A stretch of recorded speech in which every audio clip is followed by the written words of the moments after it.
लोग आते रहेंगे। जैसे कि मैंने यहाँ पे रेंज ले लिया,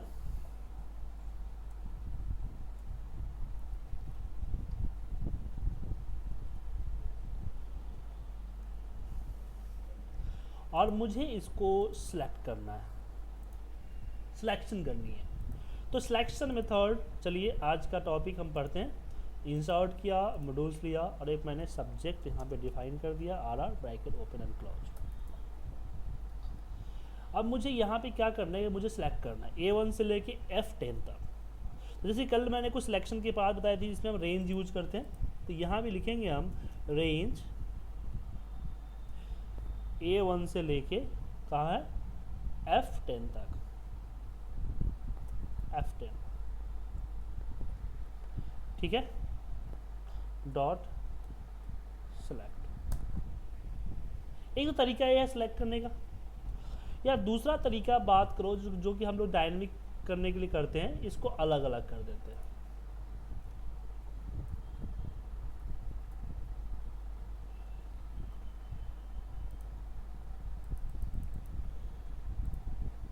ठीक है, इस तरीके का ये आपका स्टार्टिंग पोजीशन हो जाता है, ये आपका एंडिंग पोजीशन हो जाता है, मतलब कि यहाँ से यहाँ तक, इस तरीके से।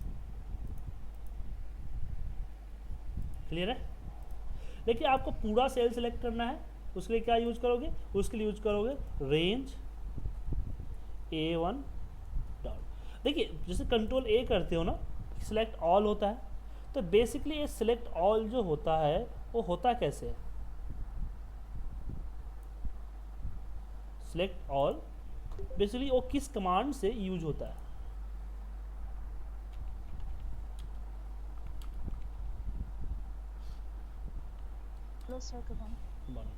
तो वो बेसिकली होता है होम के अंदर में गो टू ए स्पेशल, इसमें होता है आपका करेंट रीजन, इसके जरिए पूरा यूज्ड सेल को सिलेक्ट करता है। तो यहाँ पे हम लिखेंगे dot current region dot select, ठीक है, एक कंट्रोल ए सिलेक्ट कर लेगा। क्लियर है? अब मान लीजिए कि हमको एक एक करके इस तरह से कंट्रोल के साथ सिलेक्ट करना है, तो क्या सिलेक्ट करेंगे, तो उसके लिए सिंपल लिखेंगे हम रेंज, जो जो सेल सेलेक्ट करने हैं कॉमा करके आप लिखते चले जाओ,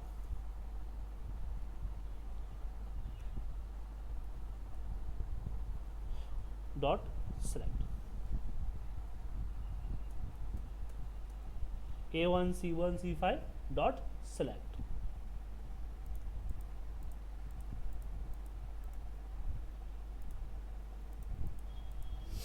ठीक है,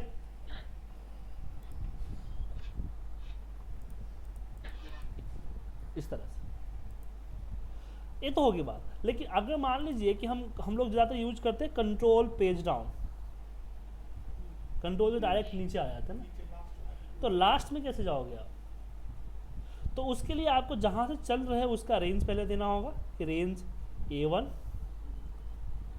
डॉट एंड, एंड में डाउन में करना है आपको, तो XLS डाउन डॉट सेलेक्ट। हाँ हाँ, एक कंट्रोल के साथ पेज डाउन को प्रेस कर देगा। लेकिन इसमें दिक्कत ये आएगी कि अगर बीच में कहीं ब्लैंक हुआ तो यहीं पे रुक जाएगा, फिर क्या सिचुएशन है, कैसे करेंगे,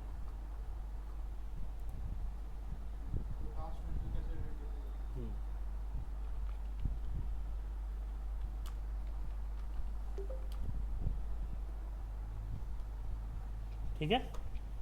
तो उसके लिए हम क्या करेंगे, हम लिखेंगे रेंज A1 से A1 नहीं A65,000 डॉट एंड, और यहाँ पे देंगे XLS अप डॉट सेलेक्ट। समझे, समझ में आया? ए क्या है, ए क्या करेगा कि रेंज A1 से कर्सर नीचे लेके आएगा, यहाँ से नीचे लेके आएगा, अगर फिल है डेटा, आपको नीचे से नीचे चले जाएगा कौन सा, ये एंड में डाउन वाला मेथड, जो हमने डाउन वाला मेथड यूज किया है ना, डाउन रेंज A1 से एंड डाउन। ये A1 जो आपने ये भी लिखा है A65,000, हाँ ये A65,000 पहले नीचे नहीं चला जाएगा और हाँ नीचे से ऊपर हाँ, से एक क्या करेगा कि सबसे पहले कर्सर को लेके जाएगा A65,000 पे, और फिर यहाँ से कंट्रोल के साथ अप एरो यूज करके ऊपर आएगा। तो हमें कर्सर तो यही चाहिए ना, ऊपर का डेटा नहीं छूट जाएगा। तो हम सिलेक्ट नहीं कर रहे हैं, हम तो कर्सर मूव कर रहे हैं ना, कर्सर मूव कर रहे हैं। कर्सर मूव कर रहे हैं। ऐसे आपको कर्सर को लेफ्ट राइट लेके जाना है, डाउन अप लेफ्ट राइट, तो आप यहाँ पे जैसे ब्रैकेट ओपन करते हो ना एंड की, ऐसे यहाँ पे आ जाता है, उसको आप मूव कर सकते हो। अब बात आती है सिलेक्शन की, इसकी आती है सिलेक्शन की, ठीक है। सिलेक्शन कैसे फॉलो करेंगे, तो सिलेक्शन करने के लिए ये तो सब ठीक है, सिलेक्शन करने के लिए क्या होगा कि हम इस मेथड को अपनाएंगे, स्टार्टिंग और एंडिंग, समझे। मतलब कि हम यहाँ लिखेंगे रेंज A1 कॉमा, और ये जो यार एंड वाली जो है मेथड, इसको ले लेंगे, स्टार्ट एंडिंग पोजीशन में ये होगा डॉट सेलेक्ट। हमने दो कोड को यहाँ मर्ज कर दिया। ये सिग्नल क्या करता है, कर्सर लेके जाता है, स्टार्टिंग पोजीशन हमारा ये है, यहाँ पे मैंने बताया कि इसमें दो लिखते हैं कॉमा करके, एक हमारा स्टार्टिंग पोजीशन होता है, एक हमारा एंडिंग पोजीशन होता है। तो ये स्टार्टिंग था और यहाँ पे हमारा एंडिंग था, ठीक है। तो ये क्या करेगा कि यहाँ से यहाँ तक की जो है ना सिलेक्ट कर देगा,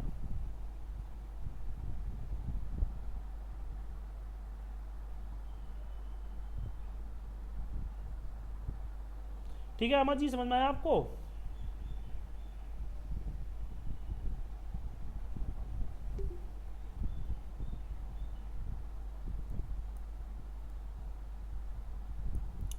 ठीक है।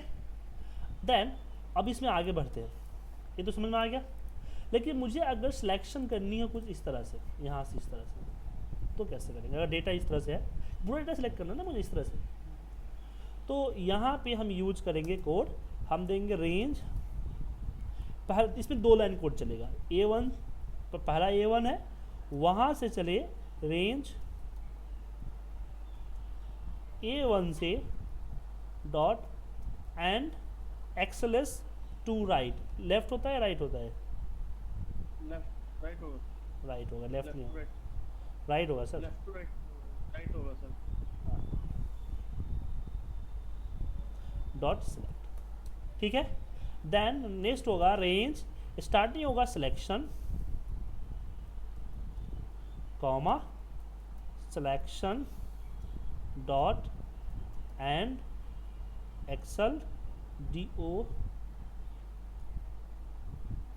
Down dot select. इसको अगर याद कभी ना हो तो आप एक काम और कर सकते हो, आप मैक को रिकॉर्ड कीजिए और सिलेक्शन यहाँ पे सिलेक्ट कीजिए और इसकी कोड को आप देख लीजिए, रिव्यू में जाइए, इसकी कोड यहाँ दिख जाएगी आपको। रेंज सिलेक्शन से end to right end down, हमने भी सी मेथड यूज किया है, बट यहाँ सिलेक्शन जगह हमने फिक्स कर दिया है, ठीक है। लेकिन प्रॉब्लम यहाँ पे होगी कि अगर बीच में कहीं ब्लैंक हुआ तो यहाँ पे, तो यहाँ पे हम डायनेमिक मेथड यूज करेंगे। क्या मेथड यूज करेंगे? हम इसमें दो वेरिएबल लेंगे ABCD, C इक्वल टू, मैंने बोला रेंज XFD1 डॉट एंड, और ये हमने कर दिया excel to left dot column. ये क्या करेगा कि यहाँ पे आएगा सबसे लास्ट में जो हमारा XFD है ना, लास्ट में यहाँ पे जाएगा और यहाँ से कंट्रोल के साथ लेफ्ट एरो प्रेस करके यहाँ आ जाएगा, और इसकी जो कॉलम नंबर है, एक कॉलम नंबर C नाम के वेरिएबल पे स्टोर कर देगा। जैसे हम लोग मैथमेटिक्स पढ़ते हैं तो कैसे XYZ लेते हैं, ABCD लेते हैं, ऐसे यहाँ भी हम ABCD ले सकते हैं। अब मुझे जहाँ कॉलम नंबर की जरूरत पड़ेगी वहाँ मैं C यूज कर लूँगा। सी के ऊपर जो कॉलम में स्टोर हो गया, और जहाँ ज़रूरत वहाँ दूंगा तो अपने आप पिक कर लेगा। उसको हम डेटा टाइप्स बोलते हैं, वेरिएबल्स। और सेम आर, अब इसमें आर इक्वल टू हम यहाँ पे करते हैं रेंज 65,000 ए 65,000 डॉट एंड, और यहाँ पे एक्सएलएस अप डॉट रो। तो मेरे पास आखिरी कॉलन और आखिरी रो आ गया। तो आखिरी सेल निकाल सकते हैं हम सेल्स फॉर्मूले से, सेल लास्ट में बताया था मैंने। तो इसकी सिलेक्शन के लिए लिखेंगे हम रेंज, यहाँ पे देंगे A1 हमारा स्टार्टिंग है तो फिक्स है, और एंडिंग के लिए डालेंगे हम सेल्स, और सेल्स में बोलेंगे C, R। तो ये 3 लाइन की कोडिंग बनेगी डायनेमिक सिलेक्शंस के लिए। चाहे डेटा कितना भी क्यों ना हो, बीच में उल्टा सीधा क्यों ना हो, ये पूरी की पूरी डेटा सेलेक्ट कर लेगा।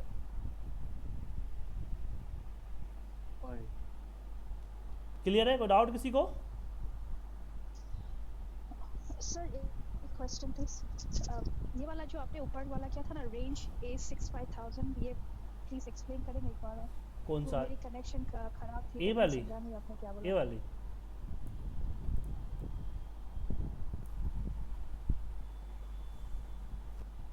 देखिए, बेसिकली क्या है ना कि हम अब मैनुअली एक्सेल पे चलते हैं। हम क्या करते हैं, अगर मुझे कर्सर डायरेक्ट नीचे लेके आना हो तो हम कंट्रोल प्रेस करते हैं और डाउन एरो प्रेस करते हैं, तो डायरेक्ट नीचे आ जाता है।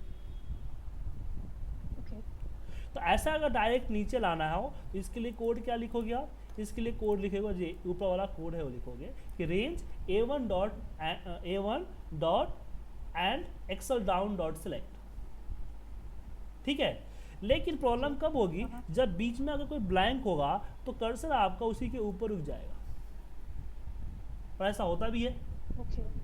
तो उस केस में मैंने बोला कि नीचे चले जाओ और नीचे से ऊपर चले जाओ, मतलब कि नीचे और कंट्रोल अप एरो यूज करके डायरेक्ट ऊपर चले जाओगे तो इसके ऊपर जो भी ब्लैंक है उससे कोई मतलब नहीं होगा, डायरेक्ट एंड में जाएगा आपको। तो हमने 65,000 ही क्यों लिया? मैंने 65,000 इसलिए लिया ताकि डॉट एक्सएलएस की फॉर्मेट पे भी चल जाए, क्योंकि डॉट एक्सएलएस फॉर्मेट जो 2003 की फॉर्मेट होती है वो 65,000 समथिंग होती है। तो मैं यहाँ पे 10 लाख भी दे सकता हूँ, लेकिन 10 लाख का प्रॉब्लम क्या होगा, फिर वो फाइल 2007 ऑनवर्ड ही चलेगी, उससे लोअर वर्जन पे नहीं चलेगी, या फिर उससे लोअर वर्जन की फाइल पे नहीं चलेगी। इसलिए मैंने 65,000 दिया ताकि ये सब पे चल जाए। अगर आपके पास डेटा लगता है कि 65,000 से ज़्यादा है तो आप ज़्यादा डाल दो।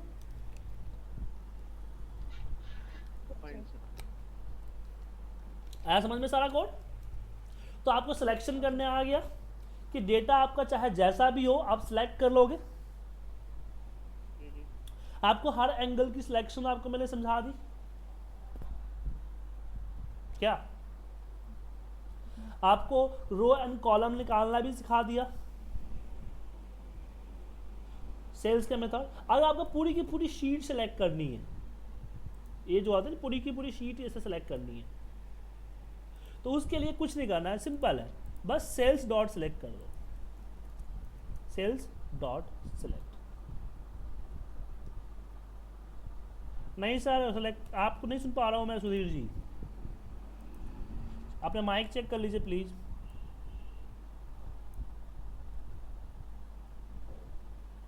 बोलिए क्या क्या क्वेश्चन है सर?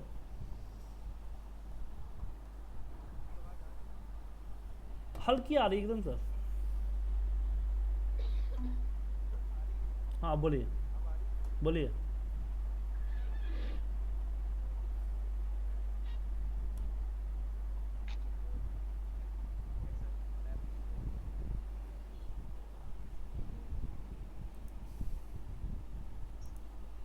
हाँ हाँ, अगर F1 का डेटा खाली होगा तो सारा डेटा है, आपने F1 को खाली छोड़ा है F1। तो F1 डेटा खाली है। बेसिकली क्या होता है, ऊपर हेडिंग होता है हमारा, और हेडिंग खाली नहीं होता है, ठीक है ना? अगर खाली है तो फिर दिक्कत हो जाएगी ना, तो वो मैनुअल वर्क हो जाएगा। तो ऑटोमेशन के लिए भी तो चाहिए ना, ऑटोमेशन क्या हाल तक चलेगा वो? कंडीशन कंडीशन रहेगा कि लास्ट खाली नहीं होना चाहिए कॉलम। हाँ, हेडिंग डाल दो या नीचे का डेटा डाल दो, तो इस पोजीशन में आपको देखना पड़ेगा। तो उसके लिए आप कंट्रोल ए कर सकते हो ना, कंट्रोल ए में खाली उसे कोई मतलब नहीं होता है, वो जो आपको ये बताया मैंने आपको current region. Thank you sir. तो करेंट रीजन में प्रॉब्लम क्या होती है कि अगर आपका डेटा जैसे यहाँ पे फालतू कुछ डेटा डाला हुआ है तो ए भी सिलेक्ट हो जाता है, यस सर। तो इसलिए करेंट रीजन हम वाइड करते हैं। तो अब आगे अब बात आती है यहाँ पे कि मुझे लास्ट से अगली सेल पे रखना है, एक नेक्स्ट ब्लैंक सेल पे कर्सर लेके जाना है। Use cell to next cell. जैसे मान लीजिए मुझे कुछ यहाँ नंबर डालने हैं, तो पहले मैं कर्सर तो लेके जाऊंगा, तो उसके लिए हम जो यहाँ ये जो यूज किए है ना, यही होगा, बस इसमें एक नेक्स्ट लग जाएगा ऑफसेट का। ऑफसेट यहाँ पे 0 नहीं 1 रो 0 कॉलम, एक जितना कॉलम आगे पीछे करना चाहते हो वो कर सकते हो, और डॉट सेलेक्ट। तो ये क्या होगा कि नीचे से ऊपर जाएगा और फिर एक कर्सर नीचे आ जाएगा, और ये बहुत इंपॉर्टेंट पार्ट है। ठीक है, ऑफसेट समझ में आया आपको?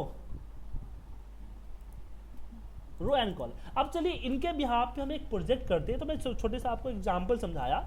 अब इसके हिसाब से हम कुछ प्रोजेक्ट करते हैं ताकि आपको इसका यूज़ पता चलेगा। तो कई सारे प्रोजेक्ट हैं इसके, तो पहला प्रोजेक्ट हम आपके सामने कर रहे हैं। जैसे कि यहाँ पे मेरे पास नेम है, मंथ डाल देते हैं, कुछ डेटा हम यहाँ डालना है छोटा सा।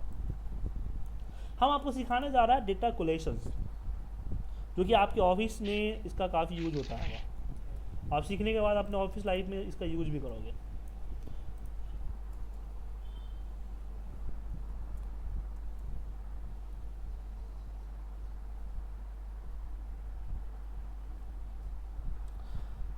जी आपको अगर कोई डाउट हो तो पूछ लीजिएगा, चैटिंग से ही पूछ सकते हो या फिर लाइव भी पूछ सकते हो। ऐसे आपने वेब वर्जन डाउनलोड कर रखा है, आप सॉफ्टवेयर डाउनलोड कर लीजिएगा, जिससे आपको हर बार दिक्कत नहीं होगी। वेब वर्जन में थोड़ी सी दिक्कत होती है वॉइस की, उसी में होगा। आप देखिए स्विच टू डेस्कटॉप वर्जन होगा मोर ऑप्शन में, स्विच टू डेस्कटॉप वर्जन, उसके जरिए आप सॉफ्टवेयर इंस्टॉल कर सकते हो मोर ऑप्शन के अंदर में। सर आप जब ये कोड्स टाइप करते हैं तो उसमें प्रॉम्प्ट्स आते हैं नीचे। हाँ सर वो कैसे लाते हैं सर? वो जब मैं टाइप करता हूँ मेरे वाले में आता ही नहीं है। सब में आता है सर, बस कुछ कोड है जिसके जरिए जिसके वजह से नहीं आता है। जैसे शीट्स लिखोगे तो नहीं आएगा, या सिलेक्शन लिखोगे तो नहीं आएगा। सर पता नहीं कुछ भी टाइप करता हूँ नीचे प्रॉम्प्ट नहीं आता है उसमें। कौन सा एक्सेल है आपके पास? सर 13 है। आना चाहिए, 13 में तो आता है। हो सकता है एक्सेल से इंस्टॉल, उसका इंस्टॉलेशन नहीं हुआ होगा, दोबारा इंस्टॉल करना होगा। सर पेड वर्जन है वो तो। पता नहीं सर, इसके बारे में नहीं बता सकता, ऐसा जनरली आता है अपने आप सर। आप इसमें तो नहीं करते हो, मॉड्यूल्स में करते हो ना? हाँ जी सर। मॉड्यूल्स में तो आता है, वो इसमें नहीं आता है। जब इसमें आप करते हो सीट वगैरह में करते हो तो जनरली नहीं आता है। नहीं। जैसे कि मेरे पास शीट्स है, 4 शीट्स है, मैं 5वें शीट में डेटा वाले शीट्स के अंदर में मैं यहाँ पे डेटा को एक के नीचे एक कोलेट करना चाहता हूँ। ठीक है, चलिए तो यहाँ पे करते हैं सब्जेक्ट, एक नई मैक्रो बनाते हैं सब्जेक्ट। यहाँ पे मैक्रो नेम आर में डिफाइन कर चुका हूँ, तो मैं यहाँ पे कॉपी नाम का मैक्रो बनाता हूँ। ठीक है, एंटर मारा, आ गया। अब जो भी कोड करूँगा इनके बीच में करूँगा मैं। तो यहाँ पे मुझे सबसे पहले शीट 1 पे जाना है। तो शीट 1 पे जाने के लिए आप लिख देते हैं sheet 1 डॉट सेलेक्ट या एक्टिवेट, या फिर जो कल मैंने मेथड समझाया था उसके भी आप जा सकते हो कि शीट्स में शीट्स के नेम या सीक्वेंस नंबर या फिर इंडेक्स नंबर भी हम यहाँ पे डाल सकते हैं, सीक्वेंस नंबर भी डाल सकते हैं। इसका सबसे सही रहेगा शीट्स डॉट 1 डॉट एक्टिवेट। ठीक है, उसके बाद यहाँ पे डेटा जो सिलेक्शन करना है, डेटा के अकॉर्डिंग आप इसमें से जो मेथड चाहो चुन सकते हो। मैं सिंपल ए वाला मेथड चुन रहा हूँ जो कि सिंपल है, क्योंकि मेरा डेटा सिंपल है। आप अपने अकॉर्डिंग जो भी डेटा है उसके अकॉर्डिंग से चूज कर सकते हो। सिलेक्ट नहीं किया, मैं डायरेक्ट यहाँ पे कॉपी कर देता हूँ, डायरेक्ट कॉपी। तो हम डायरेक्ट कॉपी कर सकते हैं बिना सिलेक्ट किए हुए। हाँ, अब देखिए कॉपी दिख रहा है आप, ये एरर आएगा।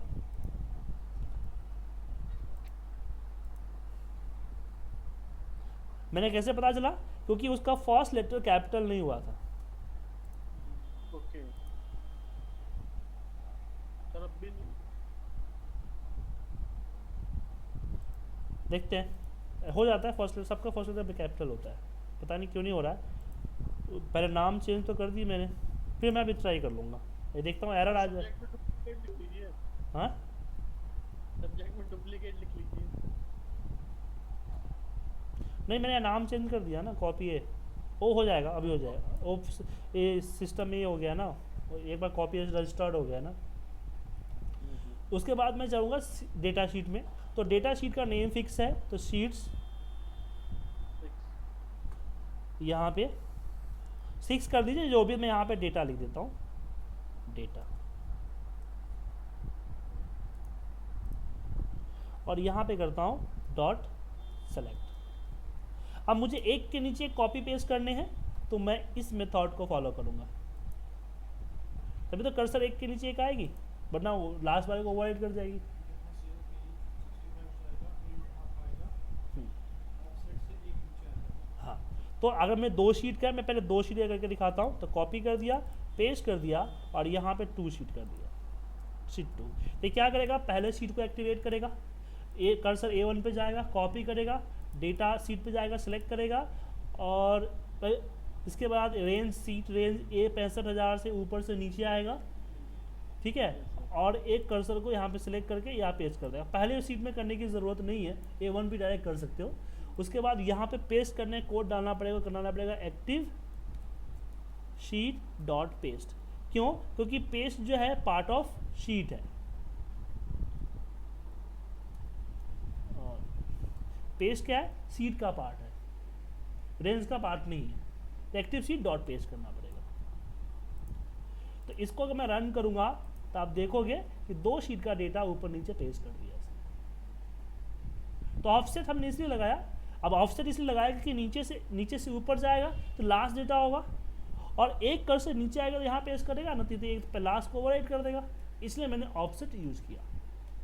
तो एक के नीचे एक पेस्ट कर देगा। तो इसमें प्रॉब्लम है मुझे 5 शीट का करना है, तो इसके लिए क्या करेंगे हम, इसके लिए मुझे इसी को कॉपी पेस्ट करते चले जाएंगे। Yes sir. Copy 3 copy paste, तो इसमें नंबर जो है वो 3 हो जाएगा, यहाँ पे 4 हो जाएगा, यहाँ पे 5 हो जाएगा, ठीक है। बट बोलिए संदीप, कुछ पूछ रहे हैं सर?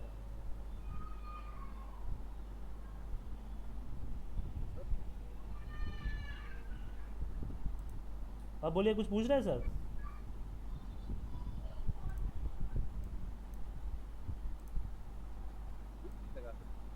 हम बता रहा हूँ ना आपको सर, पहले मैनुअल समझाऊंगा तभी तो लूप की अहमियत समझोगे आप।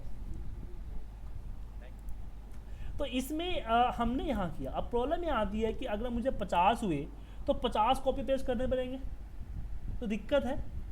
तो मुझे यहाँ पे कोड सारा सेम ही है, डिफरेंस क्या है, सिर्फ 1 2 3, यही डिफरेंस है ना। तो मैं इसको डिलीट कर देता हूँ और फिर मैं लूप लगाता हूँ। तो लूप क्या होता है, एक ही कोड को जितना बार चाहो उतना बार कर सकते हो। फॉर लूप बोलते हैं, फॉर i = 1 to हमने बोला 5, ठीक है। और फिर यहाँ पे नेक्स्ट, तो इसके बीच में फॉर और नेक्स्ट के बीच में जो भी होगा उसको रिपीट करेगा। और हमने i क्यों दिया, फॉर को एक वेरिएबल चाहिए होता है जिस पे वो डेटा स्टोर करेगा कि वो कितना बार चल चुका है, जो नेक्स्ट चेक करेगा। एक होता है राउंड होता है ना, गोल गोल घूमना होता है, जैसे अब ये होता है ना रेस वगैरह होता है, कार रेस होता है तो 10 चक्कर लगाने हैं। तो एक काउंटर होता है ना कि चक्कर गिनता है कितने चक्कर हो चुके हैं किस नंबर के। तो वही आपका फोर करता है कि जैसे 4 चलेगा वो स्टोर कर देगा एक नंबर। आई चेक करेगा कि जो नंबर स्टोर 4 यहाँ नेक्स्ट चेक करेगा कि नंबर जो डाला हुआ है क्या वो 5 से ग्रेटर देन है तो बाहर कर देगा, नहीं तो फिर वापस 4 को फॉरवर्ड कर देगा।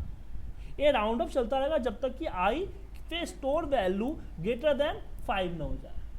तो आई एक वेरिएबल है, जैसे कि हमने आर और सी लिया था, ठीक है। तो आई वेरिएबल है, तो जैसे हमने C और R को यूज किया था ऐसे आई को भी यूज कर सकता हूँ। तो ये सीट्स को नंबर ही तो चाहिए होता है, तो नंबर की जगह पे आई पे नंबर स्टोर होता है सिक्वेंसली 1 by 1, तो इस आई को यहाँ पे यूज कर लेंगे। ओके ठीक है, अब मैं इसको रन करूँगा। अब शेख जी शोर आ रहा है, म्यूट कर लीजिए। ओके सर सर वेट कर लो। तो उसके लिए मैक्रोज में जाएंगे, कॉपी ए को रन करेंगे। देखा पूरा हो गया, 5 शीट हो गया। इसमें 2 प्रॉब्लम है। पहली प्रॉब्लम ये है कि जरूरी थोड़ी ये 5 ही हो सकता है, वो कम और ज़्यादा भी हो सकता है सीट। और दूसरा कि हर शीट में जो हेडिंग आ रहा है ना, मुझे हेडिंग नहीं चाहिए, ये हेडिंग मुझे नहीं चाहिए। तो इसको कट करके ऊपर पेस्ट कर देता हूँ मैं। ठीक है, एक हेडिंग में मैनुअल डाल दिया। तो इसमें क्या है कि याद रखिएगा, जब भी हम डेटा कॉपी पेस्ट करते हैं, सबसे पहले प्रॉब्लम समझते हैं कि नंबर ऑफ शीट्स में। तो कल मैंने आपको बताया था शीट डॉट काउंट क्या करता है। शीट डॉट काउंट ये प्रॉपर्टी है, ये क्या करेगा, शीट्स के काउंट्स को स्टोर करेगा। और ये सिंगल यूज नहीं होता है, किसी कहीं ना कहीं फंक्शन में यूज होता है, तो 4 में यूज हो गया। तो ये कितना दिखाएगा, 6 दिखाएगा, लेकिन डेटा को भी काउंट करेगा। तो इसलिए आप -1 कर दीजिए, क्योंकि डेटा से पहले तक तो लेना है आपको। ठीक है, अब दूसरी प्रॉब्लम था कि हेडिंग का, जैसे हम डेटा को सिलेक्ट करते हैं, कॉपी करते हैं, फिर यहाँ पेस्ट करते हैं, तो मेरी जो पहली सेल एक्टिवेट होती है A1, वो क्या है, A2 जो क्या है, वो हेडिंग है। तो मैं A2 को डिलीट कर दूंगा, पूरी की पूरी रो को, हेडिंग डिलीट हो जाएगी मेरी। तो इसी मेथड को यहाँ फॉलो करते हैं। तो सबसे लास्ट में करते हैं कि रेंज, कल मैं बताया था ना आपको कि आप यहाँ रेंज नहीं देंगे, एक्टिव सेल देंगे। यहाँ पे active cell dot entire row dot delete, तो पूरी की पूरी रो डिलीट कर देंगे। और पेस्ट करते हो आप, एक्टिव सी डॉट पेस्ट है, तो यहाँ पे जब सेलेक्ट कर ही रहे हो, तो यहाँ पे डायरेक्ट आप कर सकते हो पेस्ट स्पेशल। पेस्ट स्पेशल में यहाँ पे पेस्ट ऑल सेलेक्ट कर लो। क्यों, क्योंकि हम जब कॉपी करके पेस्ट करते हैं तो paste all just like paste होता है।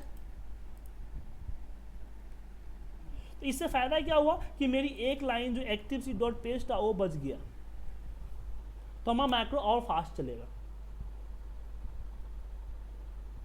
तो पेस्ट स्पेशल यूज कर लिया। और यही पेस्ट स्पेशल में आपको मान लो कि वैल्यू यूज करना है, तो एक्सेल डॉट वैल्यू सेलेक्ट कर लो, फॉर्मूला कर लो, नंबर फॉर्मेट कर लो, ये भी आप सीख गए। अब मैं इसको रन करता हूं।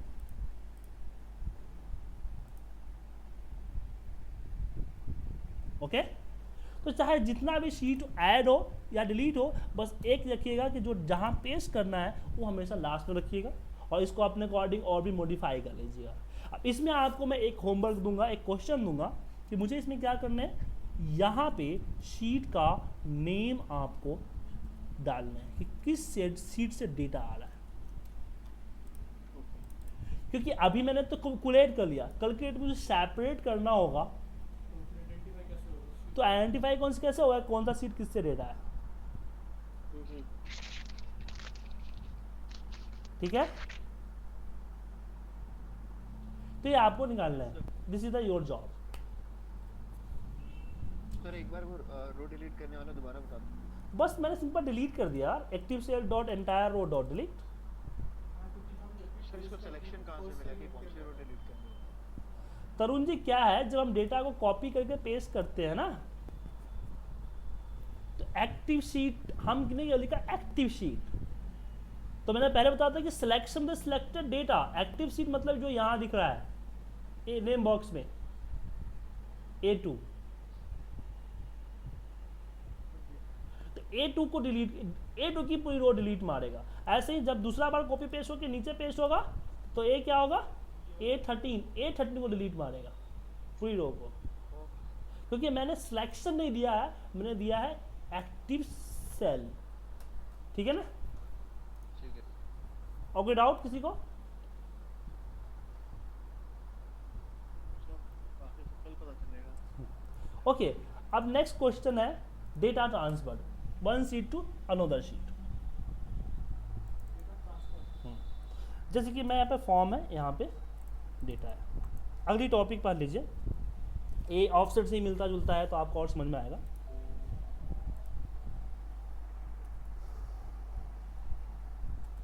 ठीक है, जैसे कि अगर मान लीजिए कि मेरा ये डेटा है यहाँ पे रेंज A1, अब मैं किसी रेंज पे टाइप, अब दूसरी मैक्रो लेता हूँ, अब दूसरी मैक्रो समझाता हूँ आपको। अब किसी पर्टिकुलर रेंज पे मुझे कुछ टाइप करना है, तो कैसे टाइप करेंगे? जैसे A1 B1 कुछ लिखने हैं मैनुअल, तो उसके लिए लिखेंगे हम यहाँ पे range A1 dot value equal to, हमने यहाँ पे दे दिया, अगर नंबर है तो ऐसे लिख दीजिए, अगर नंबर नहीं है तो डायरेक्ट इन्वर्टर को मारें।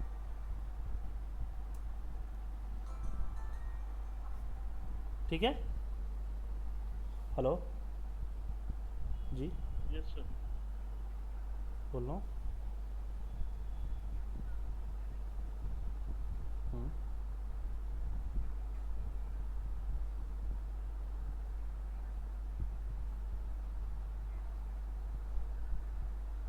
तो आपको ट्रेनिंग लेना है क्या?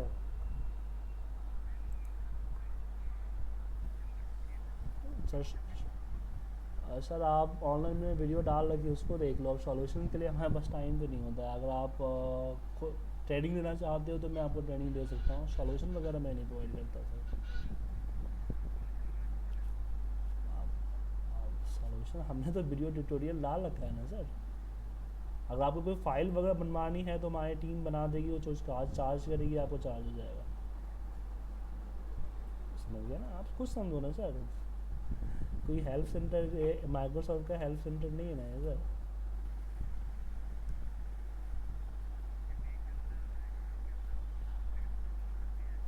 नहीं तो आप मेरी डीवीडी परचेज कर सकते हो चाहो तो।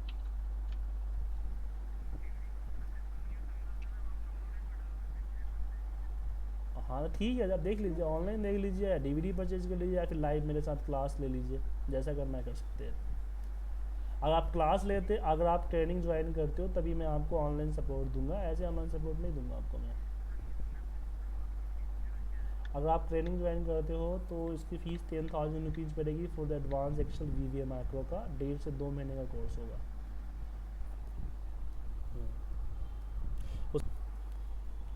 सॉरी सर, एक कॉल आ गया था।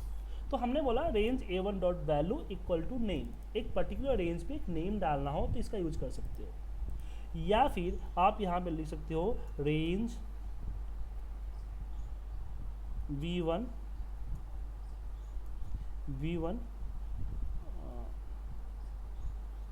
Dot formula equal to dot. तो कोनो में कोई डिफरेंस नहीं, वैल्यू डालो या फॉर्मूला डालो। अगर वैल्यू डालते हो तो यहाँ पे इस तरह से नेम लिखेगा, तो यहाँ पे जाके अगर वो फॉर्मूला डालते हो तो फॉर्मूला बार में क्लिक करेगा और यहाँ पे लिखेगा रॉड, लेकिन वही कोई डिफरेंस नहीं होगा। या फिर आप डायरेक्ट दे सकते हो इस तरह से कि range C1 equal two marks. तो दोनों में कोई डिफरेंस नहीं है, रन करने में कोई डिफरेंस नहीं है। ठीक है, लेकिन अगर हम बात करें किसी और चीज़ का, मैं इसको ये कर देता हूँ, कमेंट लगा देता हूँ ताकि ये डेड हो जाएगा, कमेंट में कन्वर्ट हो जाएगा। लेकिन किसी अनदर सेल्स, जैसे कि यहाँ पे अगर लिखा हुआ है, मान लीजिए इसी पे रवि लिखा हुआ है, ठीक है, मुझे इस रवि को इस पे कॉल करना है रेंज 2 पे, तो जिस सेल पे वैल्यू जाएगा वो सेल पहले होगी, A2 dot value equal to range क्या है F2 डॉट वैल्यू। तो दोनों सेल को आपस में बराबर कर देंगे, तो जो पहले रिसीवर होगा वो पहले आएगा इक्वल के, और जो गिवर होगा इक्वल के बाद आएगा। सिंपल सी बात समझ लीजिए, क्लियर है। लेकिन अगर मैं बात करूं C2, मैंने यहाँ पे B2 कर देता हूँ B2, और मैं यहाँ पे इक्वल कर रहा हूँ G2 से, किसे G2 range G2 dot value. अगर G2 डॉट वैल्यू किया तो यहाँ पे अगर मान लो फॉर्मूला लगाया 25 to 60, तो क्या होगा, कि यहाँ पे आपका रिजल्ट जो आएगा वो यहाँ इसकी सिर्फ वैल्यू आएगी, पेस्ट वैल्यू जो होती है सिर्फ वैल्यू पिक करेगा, ठीक है। लेकिन अगर डॉट फॉर्मूला हमने किया, डॉट फॉर्मूला, तो क्या होगा, फिर उसकी फॉर्मूला आउट क्या आएगी। तो जहाँ cell to cell value transfer करते हैं वहाँ पे वैल्यू और फॉर्मूला में डिफरेंस होता है, लेकिन अगर आप मैनुअल टाइप करते हो तो वैल्यू और फॉर्मूला में कोई ज़्यादा डिफरेंस नहीं होता है। क्लियर है?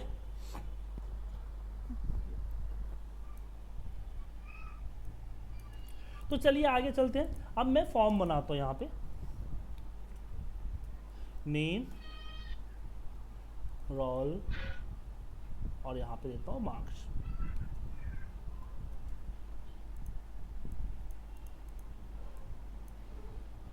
यहाँ पे देता हूँ सुजीत, यहाँ पे एक कलर कर देता हूँ, एक बार।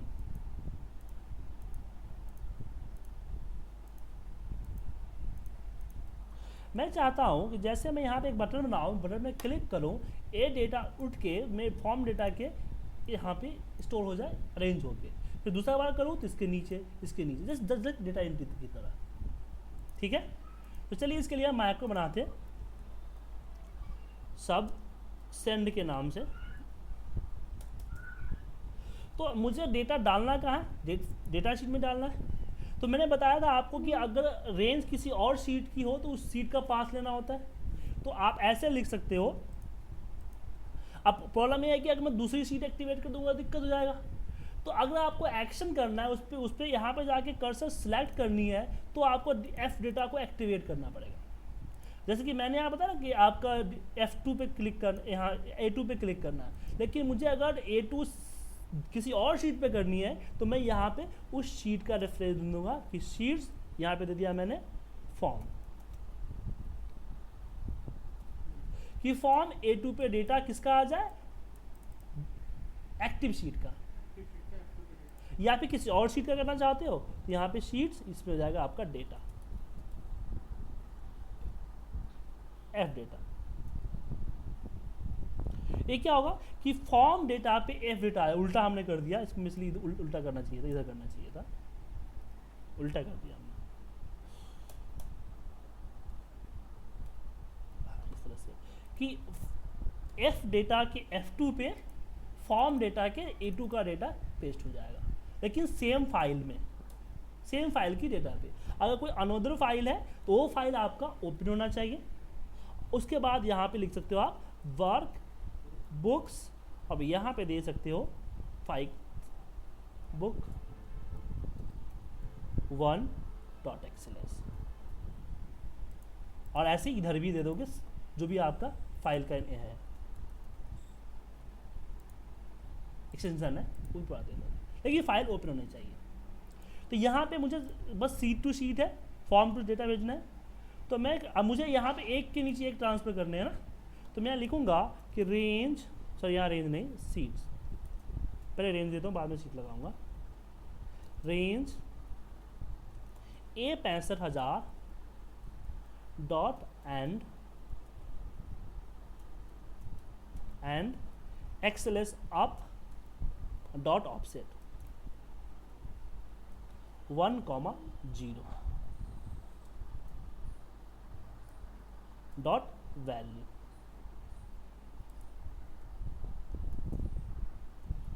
इक्वल टू रेंज, कौन सा है हमारा, B2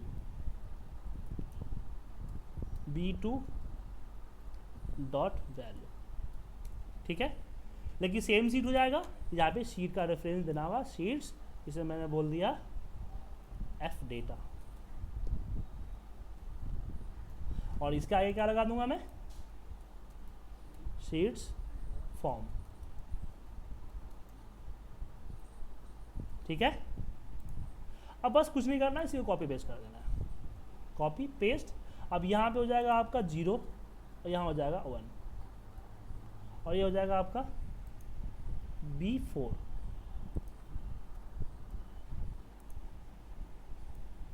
फिर कॉपी कीजिए, पेस्ट किया मैंने, और यहाँ 1 की जगह 2 हो जाएगा और B4 की जगह हो जाएगा आपका B6, ऐसा क्यों किया? क्योंकि मान लें नाम जाएगा डेटा में, तो यहाँ नाम आ गया, पहले कॉलम नाम से कर देगा, फिर नीचे से ऊपर जाएगा तो एक नीचे आएगा, फिर आगे बढ़ेगा तो गलत हो जाएगा ना। तो बोला कि नीचे नहीं आना है, आगे बढ़ना है। इसलिए मैंने यहाँ पे रो का हटा दिया और कॉलम पे 1 डाल दिया, और यहाँ पे कॉलम पे 2 डाल दिया। ठीक है, मैं एक बार अब इसको मैं किसके जरिए करना चाहता हूँ, बटन के जरिए करना चाहता हूँ। तो फॉर्म पे एक बटन असाइन करूँगा, डेवलपर से जाके बटन, फॉर्म कंट्रोल बटन लीजिए, ड्रैग कीजिए, ड्रैग करते आपसे पूछेगा असाइन मैक्रो, सेंड वाला पे क्लिक कर दीजिए एंड ओके कर दीजिए। कलर चेंज करना है, इसका नेम चेंज करना है तो यहाँ पे सेंड कर दीजिए, इस पर क्लिक कीजिए। अब डेटा चला गया इसमें। अब जाते ही मुझे कुछ कंफर्मेशन नहीं दिया और ये इसको ब्लैंक नहीं किया। 2 काम करना है कि कंफर्मेशन दे भाई डेटा चला गया, तो इसके लिए सबसे नीचे दे दीजिए MSG बॉक्स, और यहाँ पे दीजिए एंटर योर योर डेटा, क्या हो रहा है आज कीबोर्ड में मेरा, डेटा हैव सेट। ठीक है, और क्लियर करना है, तीनों एक साथ करना है। तो आपको याद, मैं बताया था आपको कि मैंने मल्टीपल कनेक्शन करते हैं कि यहाँ पे B2 comma B4 comma B6 dot clear contain. Clear कर दोगे तो पूरा फॉर्मेटिंग उनके सब चला जाएगा। क्लियर कंटेंट तो डिलीट प्रेस करेगा। तो करके देखिए, मैसेज आया, डेटा साफ हो गया, और यहाँ डेटा यहाँ चला गया। और इसमें आगे कंडीशंस बात, तो आपके पास 2 काम है। पहली काम ये है कि आप जो डेटा वाली जो सीट थी इसमें सीट नेम डिक्लेयर करोगे। दूसरी आपकी ये है कि फॉर्म मैंने बनाया है विथ इन, एक तो सिंपल फॉर्म है, इसको एक अच्छा सा फॉर्म बनाओ, ऑफिशियली फॉर्म। दूसरा, मैं डेटा विथ इन फाइल करना चाहता हूँ, आप आउट ऑफ फाइल करोगे, एक फाइल से दूसरे फाइल में भेजोगे। मतलब एक डी ड्राइव में आपका डेटा सेव है, फाइल सेव है, आप उसके फाइल के अंदर, उसके अंदर डालना है आपको डेटा। ओपन, आपको ओपन करना है, डालना है, फिर क्लोज कर देना है। ठीक है,